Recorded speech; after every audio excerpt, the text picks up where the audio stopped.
Buenos días a todos y a todas. En primer lugar, gracias por acompañarnos hoy en nuestra Casa de Gobierno, en nuestro Salón Dorado, acá en la capital de la provincia de Buenos Aires, en La Plata. Sé que para muchos de ustedes venir a La Plata por sus lugares de trabajo representa una decisión que a veces interfiere en las agendas, pero era muy importante para nosotros hacer este acto aquí. Es un acto, llamémoslo simbólico de alguna manera. Hemos firmado una carta de compromiso, un compromiso tanto del ministro como de nuestro gobierno con respecto al apoyo de las políticas científicas.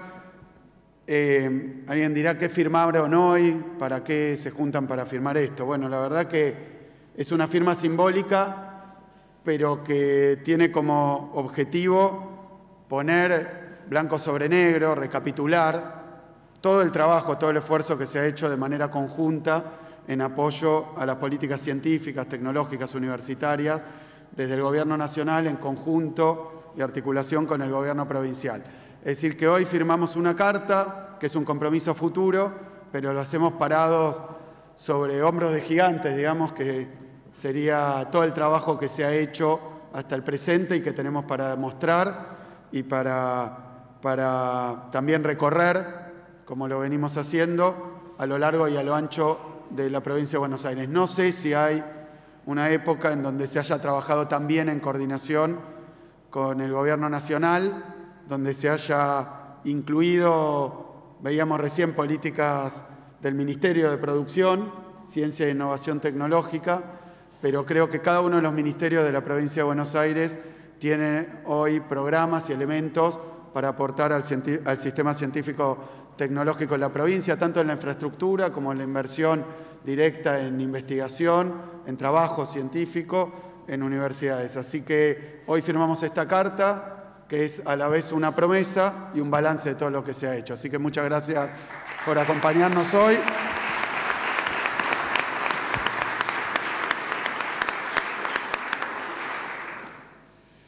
La provincia de Buenos Aires, bueno, empiezo en realidad por lo que pasaba por mi cabeza recién. Veía que a medida que Daniel hablaba, tenía que ir tachando temas de los que pensaba hablar o algunas afirmaciones que pensaba hacer. Y tal vez sea porque sí, decía Daniel que fuimos compañeros de banco en el Congreso, en épocas infaustas, ¿no? Cuando nos tocó combatir contra las políticas neoliberales y bueno, obviamente Daniel desde su experiencia previa, a mí desde mi experiencia previa de ministro de Economía, pero también me siento parte, obviamente soy parte del sistema universitario y científico. Hoy estoy de licencia, soy investigador del CONICET, profesor titular de la UBA y he luchado durante toda mi vida, desde que tengo recuerdo, porque estas políticas se lleven adelante. Y también, como comentaba Daniel, en un día que nos permite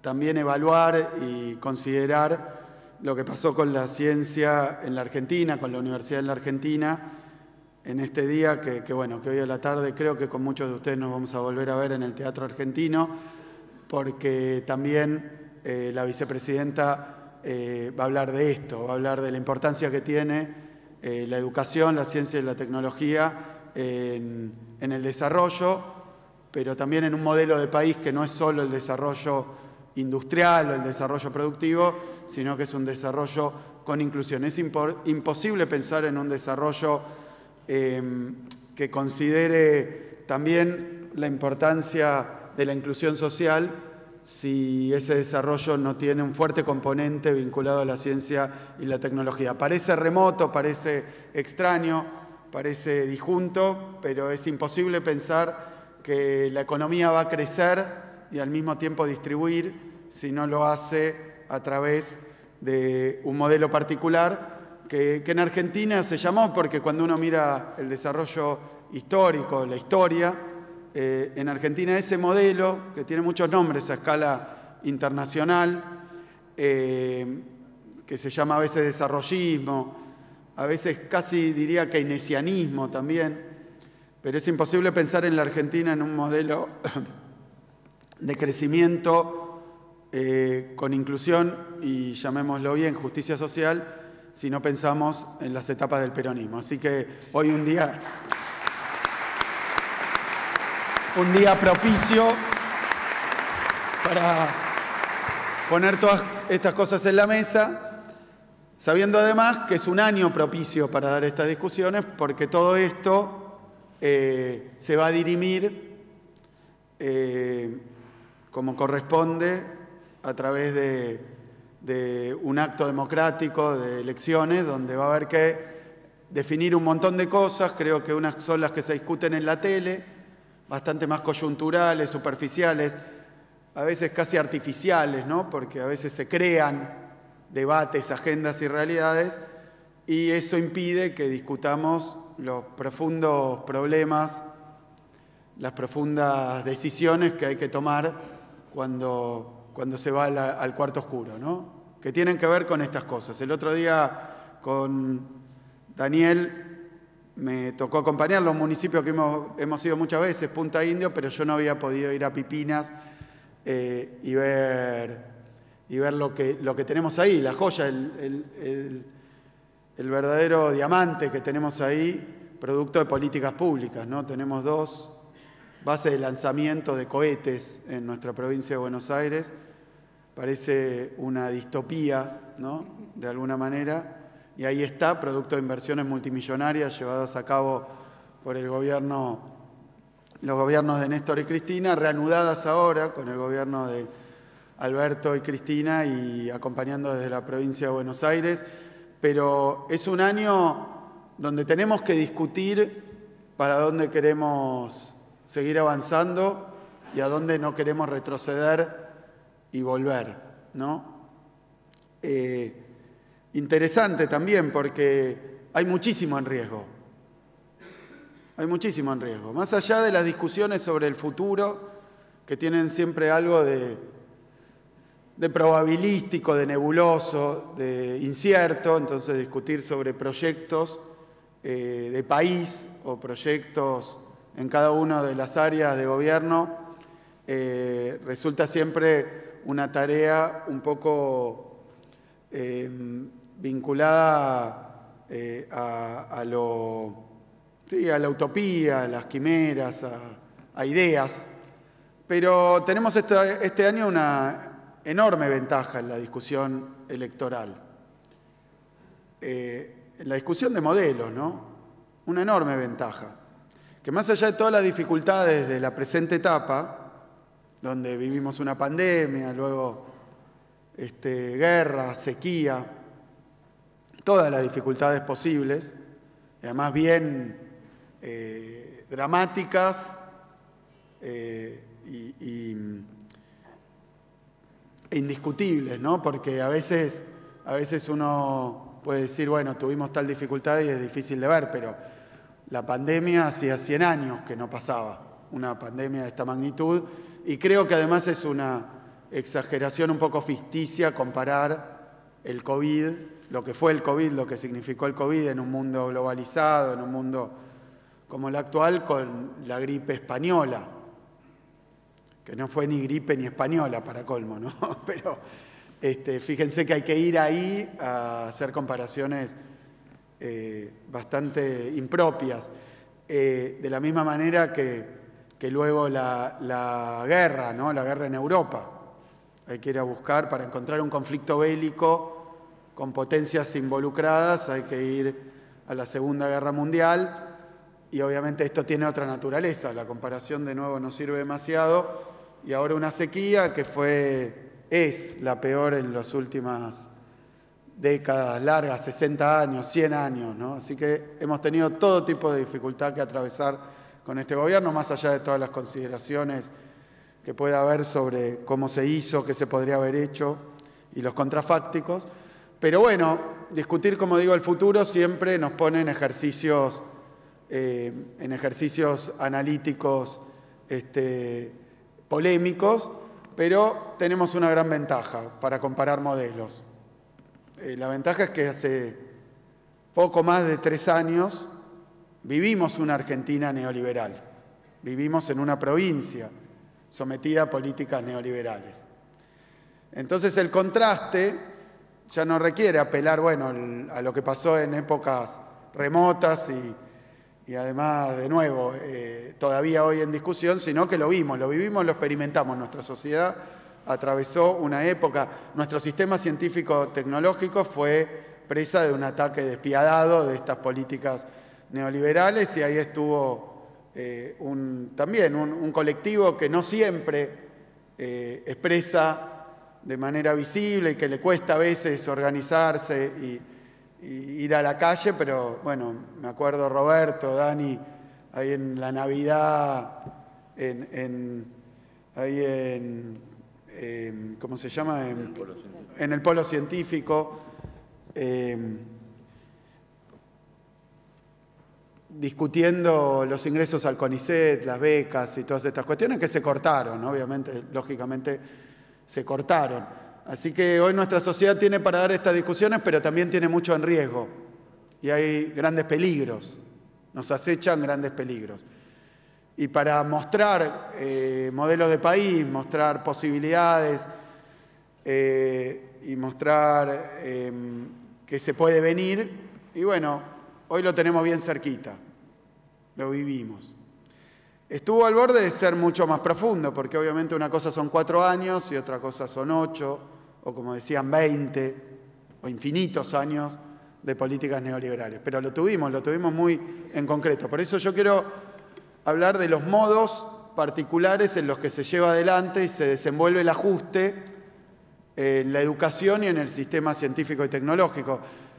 Porque a diferencia de otro tipo de políticas del Estado, acá tenemos una particularidad, que es que todos los sectores políticos, puedo marcar en este último tiempo algunas excepciones, algunas rarezas, pero básicamente todas las fuerzas políticas, por decirlo así, en el discurso se llenan la boca y, digamos, está entre los ejes centrales de aquello que pretenden defender la educación, la ciencia y la tecnología. Entonces, es un lugar por donde las políticas neoliberales tienen esta dificultad, que su propio discurso no suele ser frontalmente, explícitamente sincero acerca de cuál es el destino o las políticas o las decisiones que le van a tocar a la educación y a la ciencia y la tecnología. Porque, obviamente, a veces en clave modernizadora, a veces en clave mesiánica, ¿no? Nos dicen que la salvación está en la educación, que lo que tenemos que hacer es apostar, apostar no sé cuánto, o siempre pierden cuando van a apostar a la ciencia, la tecnología y la educación. Y después cuando gobiernan, y bueno, se caen los maquillajes, se caen los decorados, se caen los libretos, se cae todo y vemos la realidad. Y como a mí me tocó vivir y experimentar 2 épocas de neoliberalismo, los 90 y esta reciente, la de Macri, he observado que el ataque a la educación pública, a la ciencia pública, se hace de una forma a veces oblicua, que es a través de los recortes presupuestarios. Digo oblicua porque en el extremo está la privatización, el cierre y la liquidación de nuestra educación pública, de nuestro sistema científico-tecnológico, que como vos decís tiene la particularidad de que se lleva buena parte, por no decir casi el total de la inversión en ciencia y tecnología en la Argentina la realiza el Estado. En otros lados hay un proceso compartido con el sector privado y hay a veces una subsidiariedad de lo público con lo privado. Pero en Argentina, y me animo a decir, en la mayor parte del mundo en desarrollo es así. Si no lo hace el Estado, no lo hace nadie. Entonces, ¿cómo aplican las políticas privatizadoras? Porque pasó en los 90. Primero, con un vaciamiento encubierto, es una privatización encubierta, bien perversa, porque al tiempo que lo defienden, lo desfinancian. Y cuando lo desfinancian, lo deterioran y lo vacían, y después, recién después, post festum, digamos, viene el momento en donde hacen la evaluación de las ruinas de lo que ha quedado, después de ese proceso de financiamiento y deterioro, y ahí vienen y dicen, esto anda muy mal, esto es horrible, espantoso, pésimo, y ahora sí hay que cerrarlo y privatizarlo. O sea que es en dos pasos. Primero viene dejar de regarlo y después decir, está seco, y más. Porque uno de los efectos tanto sobre la educación como sobre la ciencia y la tecnología del desfinanciamiento es la privatización espontánea, digámoslo, autoinfligida. Pasó mucho en los 90, como no había plata para investigar, tal vez pagaban el sueldo, pero no había para comprar un libro, una fotocopia, un reactivo, concurrir a un congreso, no había becas, entonces tampoco se podía hacer equipo de investigación. Y bueno, se fue dando una privatización espontánea, de supervivencia, donde quienes estaban dentro del sistema, para poder conseguir llevar adelante su proceso de investigación, y acá apareció, ¿te acordás?, el FOMEC. Financiamiento externo que venía a suplir la falta de presupuestos nacionales, y entonces se iba a buscar financiamiento externo como una estrategia de supervivencia, pero ese financiamiento externo, como pasa con el Fondo Monetario, no suele ser un benefactor, digamos, compañero e incondicional, sino que al revés. Ahí te empiezan también a condicionar la investigación, qué se investiga, cómo se investiga, la acreditación. Y entonces termina funcionando un sistema donde el Estado paga casi todo, pero lo poco que no paga, o la parte que no paga, es esencial, y a través de ese financiamiento adicional, complementario, se termina dirigiendo a todo el sistema hacia caminos vinculados a intereses externos y ajenos a las necesidades nacionales. Algo que no sé si me pude explicar, porque no sé, creo que los que experimentamos eso y lo vimos, lo conocemos y lo sufrimos. Y luego viene el golpe de gracia, que es el arancelamiento en la universidad, la privatización total y el vaciamiento en la ciencia y la tecnología. Durante los 4 años de neoliberalismo que vivimos, se dio esto a una velocidad bastante considerable. Pero de nuevo, una contradicción grande entre el discurso, entre lo que se dice y lo que se hace, un resultado que se oculta, y entonces finalmente el único actor, el único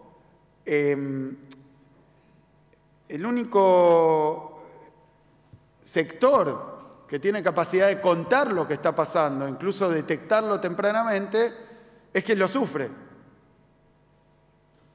Esto convierte y recarga el papel de esos 100.000 científicos, investigadores de la Argentina, ¿no?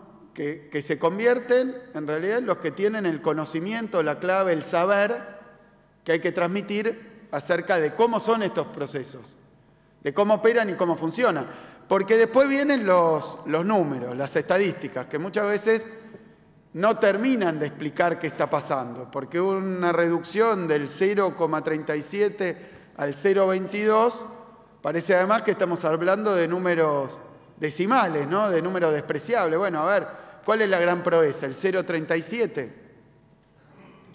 Entonces, explicar todo lo que esto significa, aún mostrando todo lo que falta, creo que es una tarea que tiene un solo protagonista posible, que son los propios actores, los propios trabajadores y trabajadoras de nuestro sistema científico-tecnológico, que son además los que han sufrido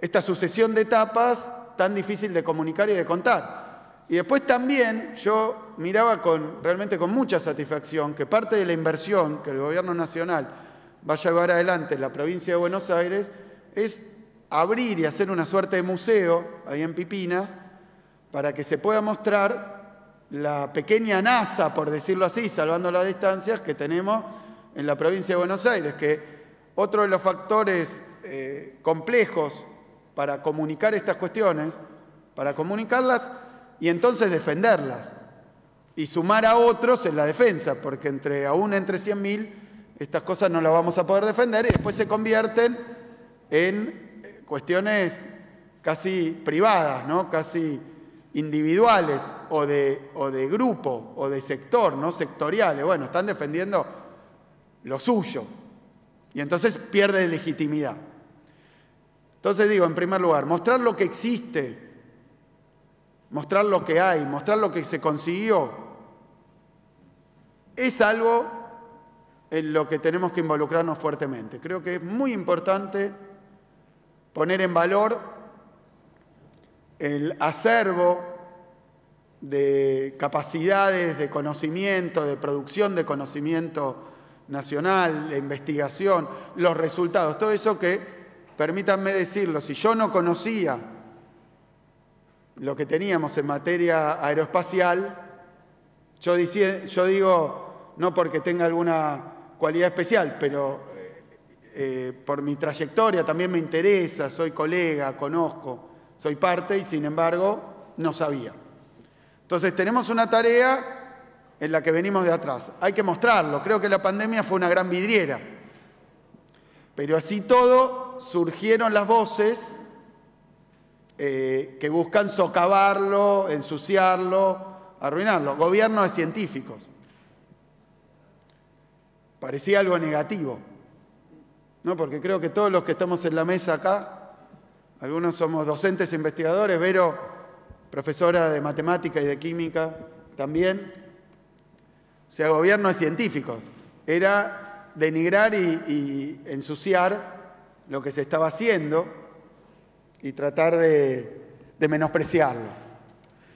Y han pasado cosas a nivel discursivo que tal vez yo hablando el otro día con el arzobispo de La Plata, con Víctor Fernández, estábamos hablando y me contaba que todas esas ideas neoliberales de la meritocracia, ¿no? Del sálvese quien pueda, la mano invisible del mercado, ideas antiquísimas, perimidas, pasadas de moda. Yo creo que monetaristas puros, ¿no? ¿Saben? Monetaristas puros hoy solo existen en la Argentina, porque es una aberración científica, está detonado. Nadie puede ir a decir esas cosas a la Academia Internacional, que se dicen en los canales de televisión como verdades reveladas con sistemas de ecuaciones. Pero bueno, aquí se llegó a decir caece en la educación pública.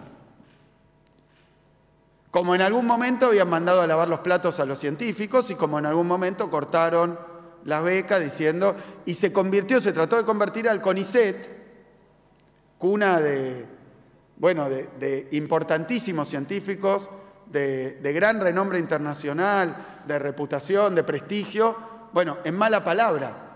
Esos son del CONICET. Así que yo creo que estamos en un momento bisagra, adelante de un riesgo enorme, un abismo, porque no sé si nuestro sistema científico-tecnológico es capaz de aguantar otra embestida como la que hubo entre los años 16 y 19. Y además, porque entre las cosas que veníamos hablando, pero que creo que hay que dejar muy en claro, primero que sin Estado, porque está en cuestión, en términos más generales, el papel del Estado, siquiera la necesidad del Estado. Se está discutiendo eso hoy en la Argentina. Aparece con el Banco Central asociado a fenómenos inflacionarios, pero es como que viviríamos mejor sin Estado. Que el impedimento que tenemos es el gobierno, el Estado, la política, para poder expresar toda esa libertad que nos llevaría a la tierra prometida, ¿no? Entonces creo que hay discusiones muy profundas y aunque se presentan como barbaridades dichas a bocajarro, sin ninguna explicación, sin ninguna elaboración, porque obviamente no la resistirían, y ante públicos que generalmente son de estudio de televisión, panelistas, digamos. El árbitro es un panelista de televisión que le parece bárbaro decir estas cosas. Además, dentro de un encuadre donde los problemas profundos que están en discusión son discusiones profundísimas. No se me ocurren cuestiones más profundas, que también celebro que podamos discutir el papel del Estado en vez de estar discutiendo, qué sé yo, alguna cosa todavía más precaria y coyuntural. Está bien discutir el papel del Estado, la importancia del Estado, qué tiene que ser el Estado, cómo tiene que funcionar el Estado, ¿no? Me parece importante discutirlo. Ahora, el encuadre en el cual se pretende que se den estas discusiones es que alguien dice una barbaridad, hay que dinamitar, dicen unos, todo, y otros han dicho que no es para tanto, hay que semidinamitarlo. No sé si esto sería desde abajo para arriba, un costado, o ¿qué parte semidinamitaríamos de los derechos que tenemos? Porque menos Estado en sociedades en vías de desarrollo, menos Estado en menos derechos, menos acceso, menos capacidades, porque el Estado desempeña papeles básicos de darle salud y educación, no a una parte, al grueso de nuestra población. Es increíble cómo estas ideas calan. A mí el otro día, ayer creo que fue, distribuyendo el Conectar Igualdad bonaerense, volvió el Conectar Igualdad y tiene un capítulo bonaerense, 170.000 computadoras para los pibes y pibas.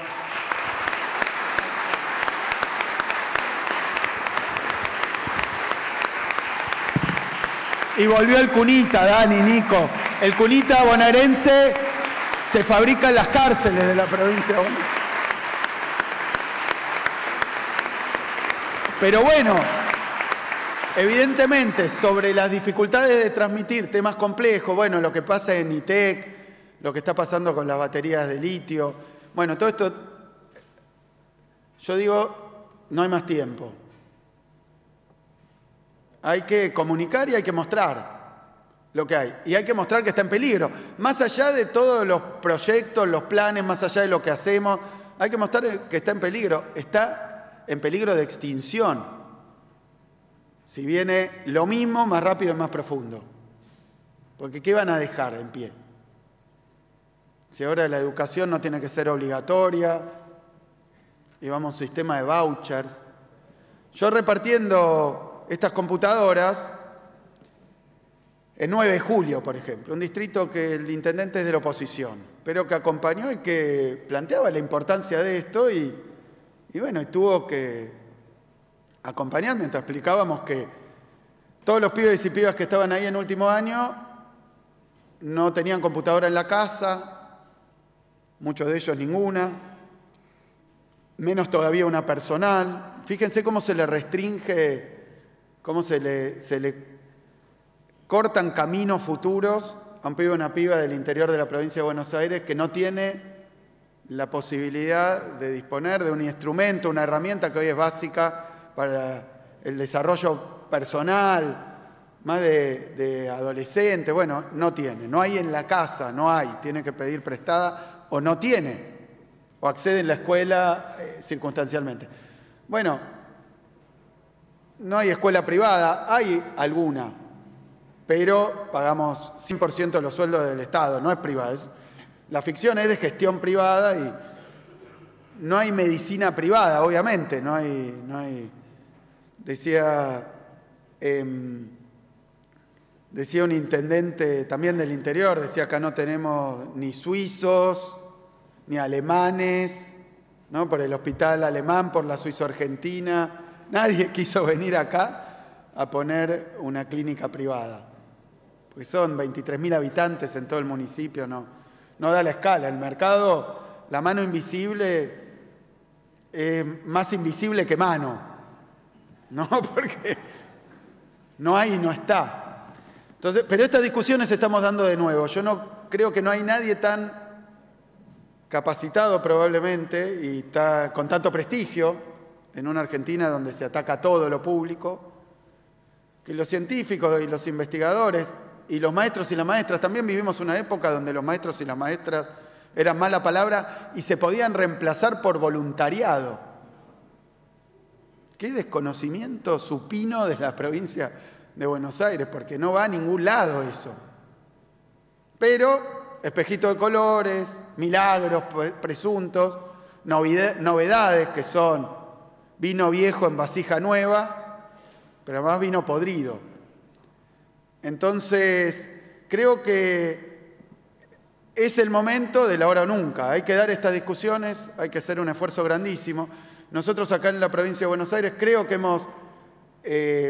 hemos puesto a la ciencia, la tecnología, la educación universitaria, la universidad, la educación en general como una de las políticas de Estado que son insignia en nuestra provincia, haciendo esfuerzos porque nunca se había hecho desde el gobierno de la provincia de Buenos Aires. Varios de los programas que hay acá son novedades. Tenemos la SIC, también nuestro pequeño CONICET, pero hemos trabajado mucho también en coordinar con las universidades. En nuestro territorio hay 25 universidades públicas, entre las nacionales y las provinciales. Esperamos, ya que no nos quieren aprobar las universidades nacionales que tenemos que abrir, muchas de ellas en la provincia de Buenos Aires, tener nuevas universidades provinciales, que también hemos presentado proyectos para llevarlo adelante.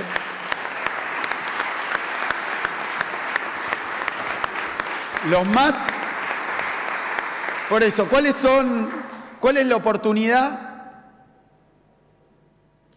¿Cuál es la necesidad? Y bueno, estamos en un año electoral donde estas cosas se deberían poder plantear y discutir.